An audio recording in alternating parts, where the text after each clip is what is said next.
Terima kasih banyak untuk kalian semua yang sudah mendukung channel horor dan komedi ini. Bantu kami dengan cara subscribe, like, dan juga komentar di setiap video. Dukungan kalian sangat berarti dan membuat channel ini terus berkembang untuk menghadirkan cerita-cerita yang lebih menarik lagi. Semoga bantuan kalian akan menjadi ladang pahala untuk kalian sendiri.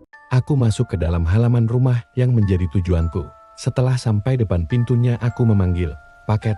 Beberapa kali aku memanggil ke arah pintu rumah tersebut. Seorang wanita muda mengenakan daster putih muncul, wajahnya sangat cantik, tapi pucatnya seperti kertas yang direndam air, matanya hitam pekat, tanpa binar. "Paket untuk Ibu Sarah?" tanyaku. Suaraku bergetar. Dia tidak menjawab. Dia hanya mengulurkan tangan saat ujung jarinya menyentuh tanganku untuk mengambil paket. Aku tersentak. Dingin. Bukan dingin AC, tapi dingin es yang mematikan saraf. "Terima kasih, Rian," bisiknya. Aku membekut, aku tidak memakai papan nama. Bagaimana dia tahu namaku? Dia menutup pintu perlahan sambil terus menatapku dengan senyum yang tidak sampai ke mata. Aku diam dan tak bisa menjawab ucapannya. Aku pun segera bergegas untuk pulang ke motorku. Motorku terparkir di luar pagar rumah tersebut. Situasi yang mencekam penuh dengan ketakutan. Esok harinya, dengan perasaan campur aduk, aku kembali bekerja. Rute pengirimanku melewati jalan yang sama. Aku mampir ke kompleks perumahan abadi, memastikan apa yang kualami semalam itu nyata atau hanya mimpi buruk. Setibanya di gerbang berkarat, jantungku berdebar kencang. Aku menyusuri jalanan sepi. Namun, di lokasi rumah putih yang semalam berdiri utuh, aku terkejut. Kini hanya ada puing-puing hangus dan sisa bangunan runtuh. Aroma asap samar tercium. Tak ada lagi cat putih bersih atau lampu teras. Hanya sisa kayu hangus dan beton menghitam, seolah rumah itu lenyap ditelan api. Aku turun dari motorku, mendekati reruntuhan. Ini bukan kebakaran baru. Lumut dan tanaman liar menunjukkan kebakaran ini sudah bertahun-tahun lalu. Lalu, siapa wanita muda yang membuka pintu semalam? Paket apa yang kuserahkan? Pikiranku kalut. Aku merasa terjebak mimpi buruk. Aku harus mencari tahu apa yang sebenarnya terjadi di kompleks perumahan abadi ini. Aku memulai pencarian informasi kepada warga di perumahan sekitar tentang rumah tersebut. Dengan hati-hati, aku mendekati seorang bapak tua yang sedang menyiram tanaman di depan rumahnya, tidak jauh dari gerbang kompleks perumahan abadi. Wajahnya ramah, namun matanya menyimpan kisah panjang. "Permisi, Pak," sapaku. Suaraku sedikit bergetar. "Saya Rian, kurir paket. Semalam saya mengantar paket ke rumah di dalam sana, yang sekarang sudah jadi reruntuhan itu." Wajah bapak tua itu langsung berubah pucat, tangannya yang keriput berhenti menyiram. "Rumah yang mana, Nak?" "Di dalam sana sudah tidak ada rumah yang utuh sejak kebakaran besar 20 tahun lalu. Semua rata dengan tanah, tidak ada yang selamat." Aku menceritakan semua yang kualami semalam, tentang rumah putih bersih, lampu teras yang menyala, dan wanita muda pucat yang menerima paket. Setiap kata membuat bapak itu semakin gemetar. "Tidak mungkin, Nak," bisiknya. Suaranya nyaris tak terdengar. "Itu rumah keluarga Wijaya.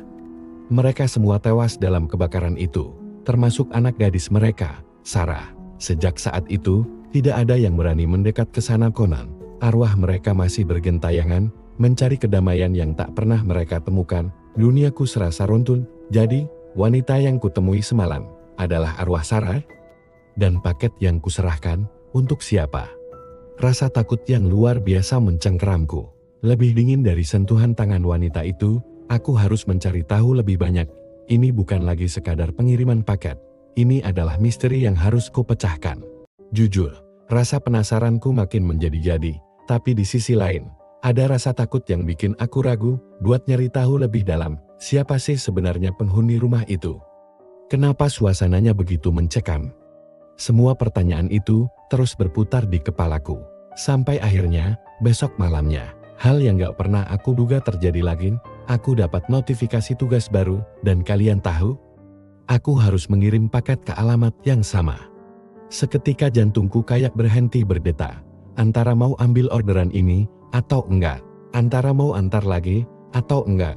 Sumpah ini jadi dilema paling membingungkan dalam hidupku. Apalagi setelah aku melakukan pencarian informasi tentang rumah tersebut. Tapi aku mengambil pilihan untuk tetap akan mengantar paket tersebut. Karena aku ingin untuk mencoba membantu meringankan beban arwah dari korban kebakaran tersebut. Jam 7 malam, aku berkoordinasi dengan bapak, tetangga lama dari rumah tersebut. Beberapa warga penasaran dan ikut mengantar aku ke sana. Sampai di sana, hanya aku dan bapak tetangga itu yang dapat melihat rumah itu masih berdiri kokoh. Tapi warga tidak ada yang melihatnya. Seketika aku memanggil. Tak ada yang keluar dari rumah tersebut. Wanita yang sebelumnya sudah muncul, namanya Sarah. Dia tersenyum dingin melihat kami datang. Pak Warno bertanya, "Apa yang bisa kami bantu, Mbak?" Wanita tersebut tertawa dan menangis. Lalu diam sejenak, hening suasananya dan mencekam. Wanita tersebut bilang, "Doakan kami." Beberapa minggu setelah kejadian kebakaran yang memilukan itu, aku dapat kabar dari Pak Warno. Beliau mengajakku untuk ikut dalam acara doa bersama untuk arwah keluarga korban. Tentu saja, tanpa pikir panjang, aku langsung setuju. Rasanya penting sekali untuk hadir dan memberikan dukungan. Walau hanya lewat doa. Malam itu, suasana terasa begitu hikmat. Kami semua berkumpul, duduk bersama, menundukkan kepala, dan memanjatkan doa dengan tulus.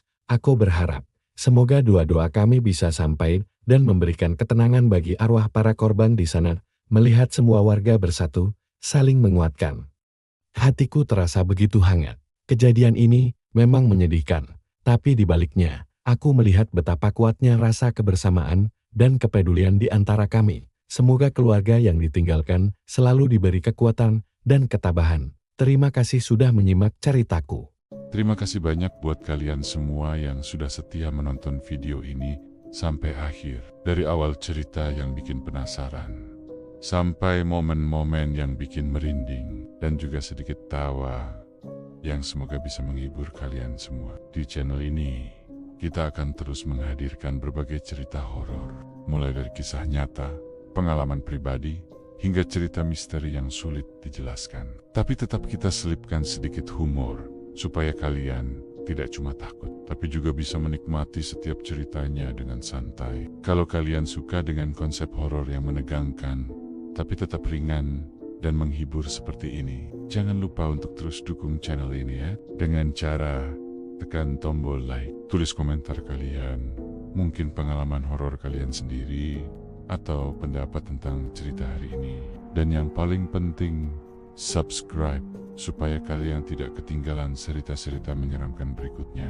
Karena setiap dukungan dari kalian, sekecil apapun itu, sangat berarti untuk kami, agar bisa terus berkarya dan menghadirkan konten yang lebih seram, lebih seru, dan tentunya lebih menghibur lagi ke depannya. Dan buat kalian yang menonton sendirian di malam hari, coba deh sekali-sekali lihat ke belakang. Siapa tahu ada yang ikut nonton juga. Tapi tenang, kalaupun ada, mungkin dia juga lagi ikut ketawa bareng kita. Akhir kata, terima kasih sekali lagi atas dukungan kalian semua. Tetap jaga kesehatan, tetap semangat, dan tetap berani menghadapi rasa takut. Karena di channel ini, kita akan terus bercerita tentang hal-hal yang tak terlihat, tapi terasa dekat. Sampai jumpa di video berikutnya. Salam merinding, tapi tetap santai.